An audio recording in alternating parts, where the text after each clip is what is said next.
Thanks, first of all, for the opportunity to come out and talk with you about color development, control, and change management in medical devices. This presentation is actually based on a white paper that a colleague of mine and I put together. His name is Josh Blackmore, and he happens to be RTP's Global Healthcare Manager. He couldn't be here today. Normally he gives the medical portion, I give the color portion. But one of the reasons that we put this paper together was that there are many questions in the field about specifying raw materials and the testing, and especially color and controlling the color in these medical devices. So what I'd like to talk about today first is give you an introduction to RTP Company, for those of you who do not know who we are, and let you know how we fit within the medical device industry. And also like to talk about the importance of color and maintaining the brand, and also specifying the raw materials and the testing that might be required for these devices. And talk about controlling the color once those formulations are established, and also change management. In the end, we'll start talking about some technologies that can help differentiate these devices. And then at the end, I'll provide a summary and conclusions. But now, RTP Company is an independent, privately owned custom compounder. And independence allows us to be totally objective when it comes to the selection of the raw materials that we use. That's the resins, the additives, and the colorants. Now, we are a global company offering global manufacturing and global development services, and we employ over 700 people from all over the world. Now, we do supply products to various markets, and those products can be based on color or structural, conductive, wear, flame retardants, and elastomers. We also have a film and a sheet division. Now, for the medical device market, we have a database of biocompatible products that includes resins and additives and colorants. And using these in the compounds for our customers who provide medical devices, they can go through the 510K process with ease because these have been pre-tested, and certainly their end-use product would pass that testing as well. And I'll get into that a little bit more as we get into the presentation. But first, I'd like to talk about the importance of color. Color is important to all of us, and it's also important in the medical device industry. The OEMs, the device manufacturers, the doctors and nurses, and the consumers. But it's important for different reasons. For example, for doctors and nurses, color can play more of a functional role, identifying the size, the type, or the function of a particular device. With these devices, these colors can help provide split-second decision-making and save time in these hospital situations, and saving time can also save lives. For the consumer, color is also important because color can be up to 85% of the reason that consumers decide to buy in the first place. And color can also have a significant effect on a product or a brand because color can increase brand recognition by up to 80%. And it is important that color is considered as early as possible in the design stage or in the development stage of a medical device to make sure that the device appeals to the end user aesthetically while at the same time representing the brand effectively. And now most medical devices, not long ago, most medical devices were developed for specific use in hospitals and doctors' offices.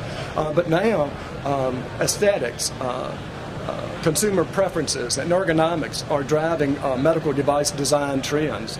Now nearly every medical device, from drug injection pens to home blood pressure cuffs that cross over from institutional to consumer use, or incorporating features designed to improve patient satisfaction while at the same time improving brand recognition. And one way that major device manufacturers are doing this, improving their brand recognition, is through color. Because color can have a significant effect on people's perception of a brand or a product. And it's one of the most powerful tools used to create brand equity, loyalty, and value, as indicated by some of the brands that I have on the screen here. And I can even add some of the healthcare brands as well. As the medical market continues to globalize, brand recognition and value becomes even more important, because color can help encode a brand in a person's memory and create a positive association with a consumer. And since people associate on an emotional level with color, there's no better way to build a lasting positive association with a consumer than with a device's color. And now we want to look at the raw materials that can be used in this particular device. We want to focus on resins and additives and colorants that are not only suitable for the application, but can pass the necessary testing as well. A good point here too is to go with a compounder or a supplier who has experience in this area with medical devices and specifying these type raw materials. You might also consider the friction, the wear, and the flame retardant additives, because these additives need to be incorporated in the beginning of the program before any testing is done. Appearance attributes need to be considered as well. Branding, consumer appeal, and the color that we mentioned earlier. Sterilization methods. Some sterilization methods can cause color to shift, and they can also affect the polymer as well. And we also need to look at the regulatory requirements. Important questions to ask at the beginning of a program is, what's the device going to be used for, and where is it going to be sold? Because ultimately the answers to these questions is going to help determine who the regulatory body is, and ultimately what the device classification is going to determine what the device classification is, and what we really need to know is the testing that's going to be required. Now, most of the world follows the ISO 10993 guidelines for testing. Now, actually, the United States, the European Union, Japan, and some other countries actually collaborated to harmonize the various international medical device regulations that were out there, and the result was the ISO 10993 standard. Now, most of the world follows the standard, but they each implement it a little bit differently. As indicated by the FDA and the European Union, the objective is the same, but the terminology is a little bit different. But the focus is going to be on the type of body contact and the duration of that body contact to determine the testing that's going to be required. Now, what we thought would help would be to have an example. And what we did was downloaded this chart directly from the FDA's website. We did add a little color so that it would be easier to read. And for a device that required blood contact for a prolonged duration, we wanted to see what the chart indicated the testing was necessary. And here we see that there are 5 biologic tests that are probably required, and 1 test that's possibly required. Now, it's important to note here that the regulatory reviewer for your device actually determines the final testing that's done on these devices. But this chart can give you a basic idea of the testing that's going to be required. And it's also important to note here that the European Commission has a similar interpretation of that standard. There are 18 rules and checklists, follows the same guidelines, ISO 10993. Now, there are 3 main biologic tests: the cytotoxicity, system toxicity, and irritation. But there are actually 26 different biologic tests that could be required for a medical device, and there are thousands of permutations of these. But when you start looking at raw materials for your device, you'll find that some of these have been pre-tested, and usually when they're pre-tested for cytotoxicity, system toxicity, and irritation. And as example, by the 18 colors that we show here, these 18 colors have been pre-tested by RTP company for biocompatibility based on the ISO 10993 standard. But the criteria for selecting raw materials for medical devices is their ability to pass the ISO testing. So using materials that have been pre-tested for biocompatibility ensures that the resulting compound and ultimately the assembled device will pass that testing as well. And also using pre-tested resins can help ensure that there are no delays or setbacks in the launch of your medical device program.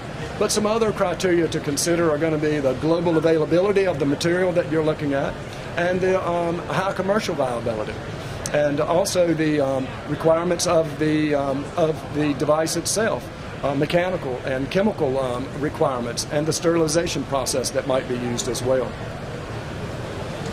And now we want to get into really what I call the meat of the presentation by talking about the color tolerances and how to set a color control program for these devices. Let me get back down through here. But color specification, color tolerances, and ultimately the entire color control program can establish boundaries for color in your device. And if these are communicated effectively throughout your program, you can actually make color decision making a lot easier and save time and money for the entire program. So the question becomes, well, how tightly do you set the tolerances? Well, there's some drivers here. I mentioned before one application where color is used to identify function or size or type of a medical device. We consider these commercial, and they usually do not require critical color matches or tight tolerances because the objective is to be able to differentiate between the different colors of these devices. Now, for devices that are going to utilize more than one resin system, and there's going to be the same color involved, and to ensure the overall color harmony of the assembled device, then critical color matches and tight tolerances would be required. Now, we also want to consider the sterilization shift. Sterilization can affect not only the physical properties of the polymer, but it can also affect, cause a color shift as well. For example, E-beam and gamma radiation normally cause a color shift to the yellow, while ETO and autoclave typically do not.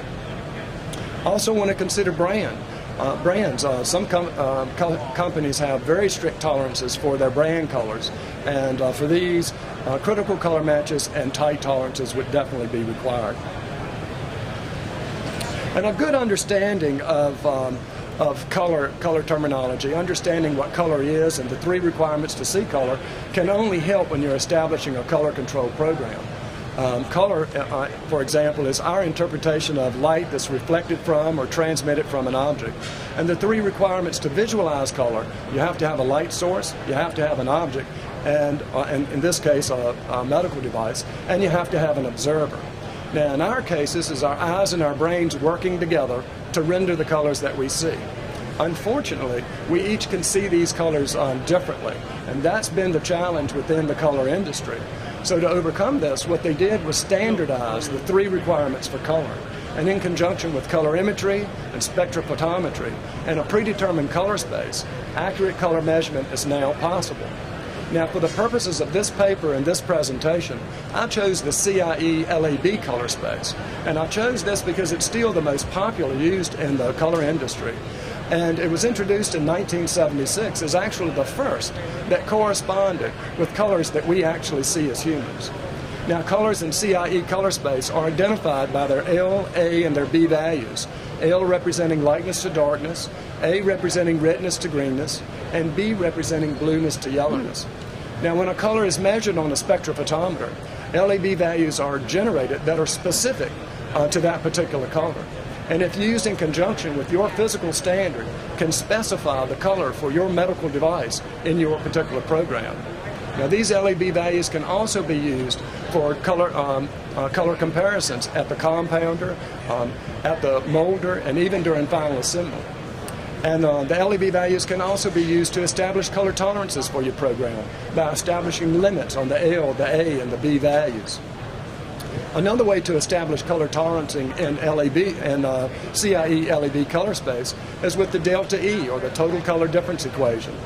This provides a numeric value for the total color difference based on values for L, A, and B. And in the color industry, the most common delta E tolerance is a delta E of 1. Now, I wanted to give you an example of color difference in CIE LAB color space. And I chose a medium blue, which is very popular in the healthcare industry. But I wanted to show differences of CIE units of 1, lighter and darker, red to green, and blue to yellow. Now, can everybody in here see color differences in color on the screen? Is there anybody who can't? Well, for anybody who can't, we'll address that in the next slide. But you should be careful when you're setting up tolerances for these programs, because if you set the tolerances too tight, you can actually set yourself up for increased color returns and color rejects, and ultimately increased production costs.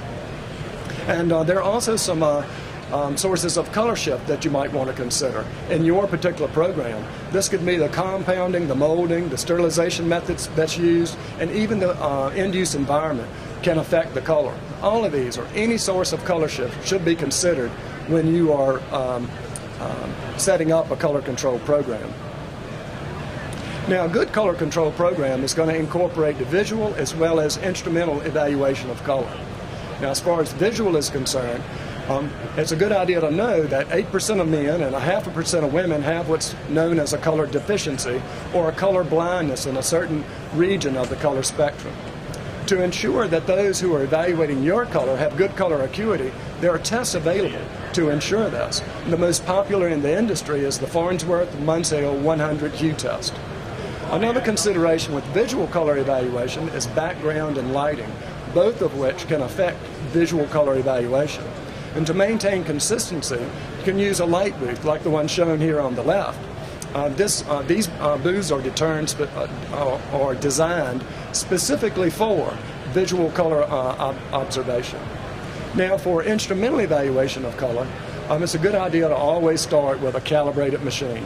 And with the purchase of the hardware and the software that's associated, training is provided to ensure that users understand calibration, machine setups, and measuring techniques. Now, you want to make sure that once these measuring techniques are set up or determined for your particular device, you want to make sure that it's communicated throughout your supply chain, because a change in setup can result in a different measurement, of course.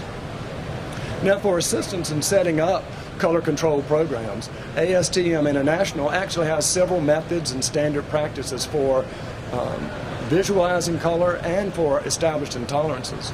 And the manufacturers of the color measuring equipment and the software can also assist with the purchase of their hardware and software. Now, it is important that your physical standards, your measuring requirements, and the color tolerances that you've established need to be communicated and understood throughout your supply chain before they are implemented. And the physical standards should be checked periodically for color consistency and stored in a manner that helps protect the color as well.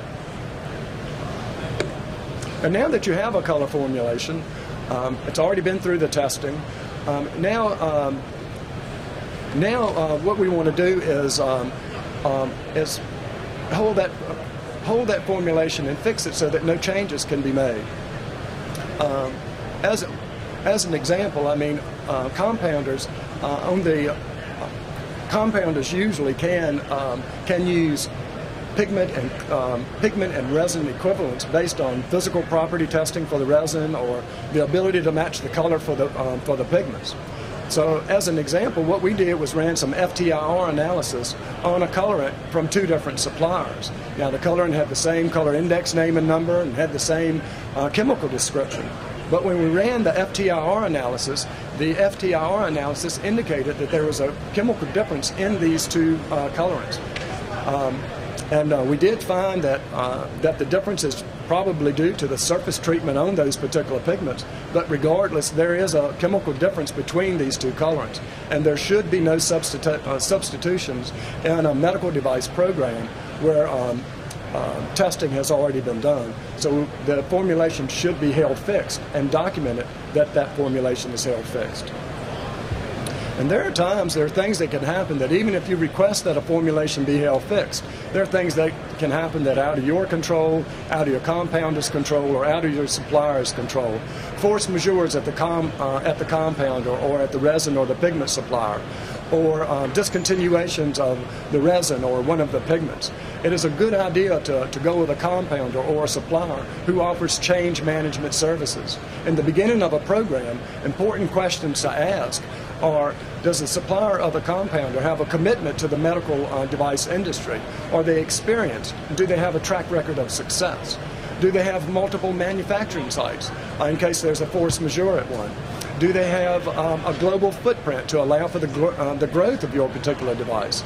And do they have a solid financial background that can offset the risk of bankruptcy? And finally, do they have a quality system in place that can help you respond to supply chain issues like force majeures and discontinuations by offering change management services? These change management services can be very important to the success of your medical device program. And now I'd like to change gears a little bit and talk about how you can differentiate your device on a shelf using special effects and functional additives. Special effects like metallics and pearlescents marbles, camouflage, transparent, translucent. These can not only differentiate your device on a shelf, but they can also add that consumer appeal that's also necessary with these devices today. And using functional additives like antimicrobials are very popular in medical devices today. As a matter of fact, there are additives on the market that are marketed specifically for the medical device industry. Now, these additives have a higher loading of silver than the additives used for consumer-type devices to allow for the claims that can be made in this type application. But we've found that there are markets for all of these additives. In working with these, we've determined that some additives work better when color is part of the requirements of an application, while others may even work better when flame retardant additives or wear additives are required.